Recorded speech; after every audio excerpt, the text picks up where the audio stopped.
Today, we're going to dive into the story of a natural-born criminal, a microscopic plant hacker that scientists actually managed to recruit for one of the biggest jobs in all of biotechnology. This is the incredible story of Agrobacterium. So, have you ever seen a tree with a weird, lumpy mass like this one? It's called a crown gall. And while you might just think it's a strange growth, it's actually a plant tumor, the telltale sign of a full-blown genetic invasion. And what if I told you this tumor is the direct result of a tiny invader, a common soil bacterium that has evolved to become nature's most sophisticated genetic engineer, literally hacking into a plant's DNA for its own benefit? Sounds like science fiction, right? Well, it's not. Let's meet our culprit, Agrobacterium tumefaciens. It's a bacterium that just hangs out in the soil. But its strategy for survival, it's absolutely incredible. It finds a plant that's been injured, latches on, and then pulls off this amazing feat of biological wizardry. It transfers a piece of its own DNA directly into the plant's chromosomes. So, how in the world does a simple bacterium pull off such a complex genetic heist? Well, the answer lies in its secret weapon, a molecular blueprint that has the entire plan for the operation coded right into it. So if you could zoom way in, you'd see that inside every agrobacterium cell, there's this little circular piece of DNA. This is the Ti-plasmid. That stands for tumor-inducing plasmid. And this small ring of genetic code, it's the mastermind behind the entire infection. And listen, this isn't just some simple loop of DNA. The Ti-plasmid is a highly sophisticated tool. You can see from this blueprint, it's incredibly organized. It has different regions dedicated to every single part of the mission, from finding the plant and breaking in, all the way to rewriting its genetic code.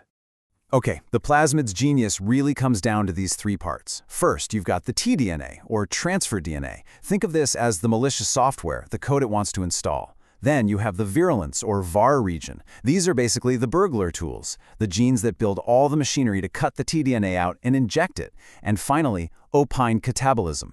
These are the genes that let the bacterium eat the special food the plant is about to be forced to make for it. All right, so we've met the hacker, we've seen its tools, now let's break down the heist itself, step by step. Let's really see how this invasion happens at the molecular level. So here's the 5-step plan. It all kicks off when the bacterium senses chemicals, called phenolics, that a plant releases when it's wounded. That's like an alarm bell signaling an opportunity. The bacterium then attaches to the plant cells, it flips a switch to activate its virulence genes, makes a copy of that tDNA payload, and then transfers that code right into the heart of the plant cell. And the final step? It permanently stitches that code right into the plant's genome. It's there for good. Okay, let's zoom in and really see this molecular break-in up close. You can see the bacterium there on the left. As soon as it senses those chemicals from a wounded plant, its Vir genes fire up. This activates a whole protein assembly that snips out a single strand of the tDNA, packages it up, and shuttles it through a special channel directly into the plant cell. And from there, it makes its way into the nucleus, the plant's command center, and just inserts itself into a chromosome.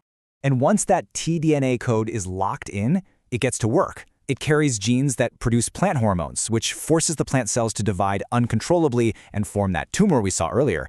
And it also carries genes to produce these unique compounds called opines, a custom-made food source that only Agrobacterium has the tools to eat. It literally turns the plant into its own personal factory, churning out a private food supply. So for a long time, this bacterium was just a pathogen, a foe to farmers and scientists. But then, researchers had this absolutely game-changing idea. What if you could hijack the hijacker? The question they asked was so simple, but so profound. The bacterium already had a perfect system for delivering DNA into a plant cell. So what if they could keep that amazing delivery system, but just change the message being delivered? What if they could rewrite that malicious tDNA code? And that is exactly what they did. This is where it gets really clever. Scientists figured out how to use molecular scissors to just snip the tumor-causing genes right out of the tDNA. They also took out the genes that make the bacterial food, and in their place, they could slide in any gene of interest, a gene for, say, drought resistance, or pest resistance, or even higher nutritional value. They disarmed the weapon and loaded it with beneficial ammunition instead. So just think about that for a second.